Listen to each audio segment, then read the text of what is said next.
تو ٹھیک نہیں. 1,24,000 پیغمبر بھیجے اور ان تمام پیغمبروں نے اللہ کا ہمارے سامنے تعارف کروایا. امن جعل الارض قرارا وجعل خلالها انہارا وجعل لها رواسیا وجعل بین البحرین حاجزا. وہ اللہ ہے جس نے زمین کو جائے قرار بنایا, زمین کے توازن کو برقرار رکھنے کے لیے بڑے بڑے پہاڑ اس کے اوپر نصب کر دیے. هو الذی خلقکم من تراب, وہ اللہ ہی ہے. ہم کہنے کون ہے بھائی, ایک ضمیر سے آواز آ رہی ہے نا, کون ہے, کون کھلا رہا ہے, بارشیں کون برسا رہا ہے, ماں باپ کی نعمت کس نے دی, ماں کی چھاتیوں میں دودھ کے چشمے کس نے جاری کر دیے, کس نے یہ گندم کو پیدا کیا, کس نے لہلاتی فصلوں کو پیدا کیا, کس نے سوکھے چارے سے ہمارے لیے دودھ پیدا کیا. ان لکم فی الانعام العبرہ, فرمایا چوپایوں میں عبرت کا سامان ہے. نسقیکم مما فی بطونہ, سوکھا چارہ کھلاتے ہو, اسے رگڑ کے دیکھو تیل کا ایک قطرہ نہیں نکلے گا. یہی سوکھا چارہ بھینس کو کھلا کے دیکھو, تمہارے رب میں ایسے سافٹ ویئر اس میں انسٹال کر دیے ہیں, چکنا گاڑا دودھ تمہارے لیے وہ اپنے تھنوں سے نکال کے دے گی. ان فی ذلک لآیات لقوم یتفکرون, اس میں نشانیاں ہیں ان لوگوں کے لیے جو غور و فکر کرتے ہیں, اس بارے میں سوچنے کی کوشش کرتے ہیں. الحم سے لے کے والناس تک قرآن اپنا اللہ کا تعارف کروا رہا ہے اور بتا رہا ہے کہ تمہیں مالک نہیں مل رہا نا, ہم بتاتے ہیں کون ہے. هو الذی, وہ اللہ ہے, وہ اللہ خلقکم من تراب, جس نے مٹی سے بنایا. فَإِذَا أَنْتُمْ بَشَرٌ تَنْتَشِرُونَ, انسان بن کے زمین میں دوڑتے پھرتے ہو. کیسی قدرت ہے, مٹی کے پتلے بنا بنا کے دنیا میں لا رہا ہے, اور وہ پتلے کیسے پھر رہے ہیں زمین میں. کوئی امریکہ جا رہا ہے, کوئی جاپان جا رہا ہے, آج میری فلاں جگہ کی فلائٹ ہے, آج فلاں جگہ کی فلائٹ ہے, کوئی انڈا موڑ پہ چائے پی کے آ رہا ہے, کوئی گٹکے کی دکان پہ بیٹھا ہوا ہے. یہ سب مٹی تھے, مٹی. ان مٹی کے پتلوں میں جان بنا بنا کے اس نے زمین کو بھر دیا. فرمایا وہ اللہ ہے, یہ خود سے نہیں ہو رہا. هو الذی خلق لکم من انفسکم ازواجا, وہ اللہ ہے جس نے تمہارے لیے عورت کو بنایا, بیوی کو بنایا. وجعل بینکم مودۃ ورحمہ, میاں بیوی میں کس قدر محبت ہوتی ہے. فرمایا کہ کس نے ڈال دی, یہ خود سے نہیں ہے, وہ اللہ ہے جس نے میاں اور بیوی کے درمیان محبت کو ڈال دیا. پھر وہ اللہ ہے جو اس بیوی سے تمہیں اولاد دیتا ہے, پھر وہ اللہ ہے جو اولاد سے تمہیں پوتے اور نواسے دیتا ہے. فرمایا خلق السماوات والارض, تمہیں سوال پیدا ہوتا ہے یہ کون ہے جس نے آسمانوں کو بنایا. فزکس کی کتاب اس بارے میں بحث, کیمسٹری کی کتاب آپ کو نہیں بتائے گی, کوئی ڈاکٹر نہیں بتائے گا. اللہ نے بتایا خلق السماوات والارض, وہ اللہ ہے جس نے آسمانوں اور زمین کو بنایا.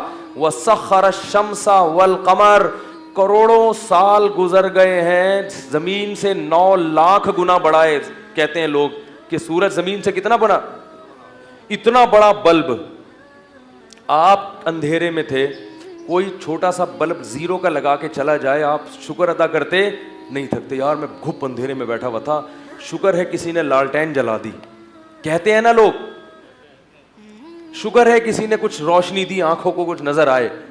اللہ نے کیا کیا, اتنا بڑا بلب زمین سے, کتنا بڑا, کیونکہ اس سے چھوٹا زمین کے لیے مفید, اس میں اتنی ہیٹ نہیں ہوتی کہ ہماری فصلیں پک سکیں, کھجور پک سکیں.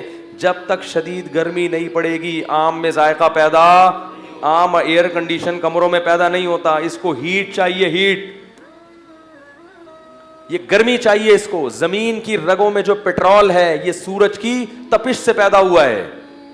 ایک بلب لگایا اس نے اور اس سے درجنوں کام, اسی سے وٹامن D3 بھی پیدا ہو رہا ہے ہماری ہڈیوں میں, ہڈیاں مضبوط ہو رہی ہیں. اسی سے ہمیں زمین میں روشنی بھی مل رہی ہے تاکہ ہم رزق اور روزی کو تلاش کر سکیں. اسی سے ہماری اسکن کی مسائل بھی کیا ہو رہے ہیں.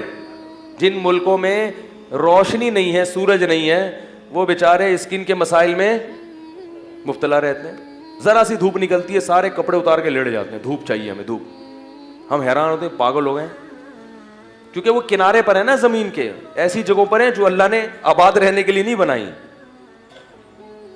تو اتنے سارے کام اس سورج سے, اسی سورج کا کام کیا ہے, اسی بلب کا کام کہ وہ سمندر کے پانی کو بھاپ بن کے اڑا رہا ہے. اگر اس سورج میں گرمی زیادہ ہوتی تو سمندر کا پانی زیادہ اڑ جاتا اور بارشیں اتنی برستی کہ ہم تباہ ہو جاتے.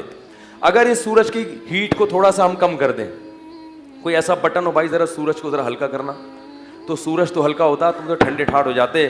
لیکن سمندر سے جتنا پانی آسمان میں اڑنا چاہیے تھا اتنا پانی نہیں اڑتا, بارشوں میں کمی ہو جاتی.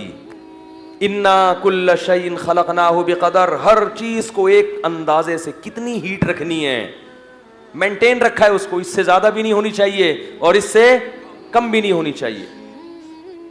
اتنا بڑا سورج, 9 لاکھ زمینیں آ جائیں اس کو ایسا چکر میں گھمایا ہے نا, ہزاروں سال ہو گئے, مشرق سے ایک خاص ٹائم پہ نکلتا ہے. ایسی کیلکولیشن کر دی کہ آج اگر 5:35 پر ہے تو 36 پہ نہیں نکلے گا, 35 ہی پہ نکلے گا. وہ ہزاروں سال ایسا اس کو آفس ٹائم پہ لگایا نا کہ بھائی اتنے بجے تم نے آفس آنا ہے اور اتنے بجے پتلی گلی سے نکل لینا ہے. وہ نکلتا ہے ٹائم سے, ساری دنیا کو روشنی پہنچاتا پہنچاتا پہنچاتا بالآخر ڈوب جاتا ہے. اور ڈوب کے کام ختم نہیں ہوتا, اس سائڈ جو لوگ رہتے ہیں نا ان کو روشنی دیتا ہے. ایسے ہوتے ہوتے ہزاروں لاکھوں سال گزر گئے, سورج نہ کبھی تھکا ہے اور نہ کبھی اسے اونگ آئی ہے. ایک دن بھی سورج اگر آفس سے چھٹی کر لے اور کہ آج میں ذرا ریسٹ پر ہوں, تو ہم سارے ریسٹ پر آ جائیں گے, ہم سارے ٹھنڈے ہو جائیں گے.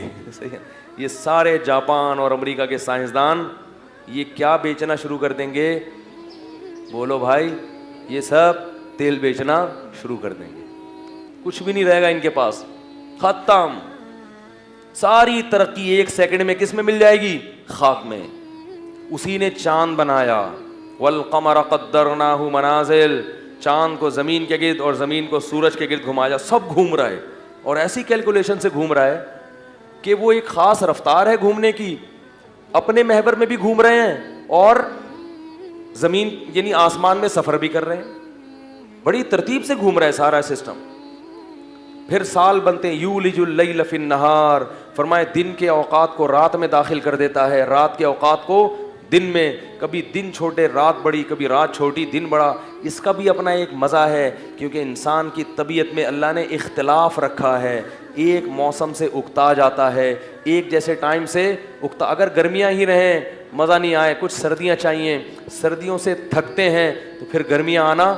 جب سردیاں ختم ہوتی ہیں اور پہلی دفعہ جو پنکھا چلتا ہے وہ منظر اتنا مزے کا ہوتا ہے, پنکھے کی آواز ایسے لگتی ہے جیسے ماں لوری سنا رہی ہو.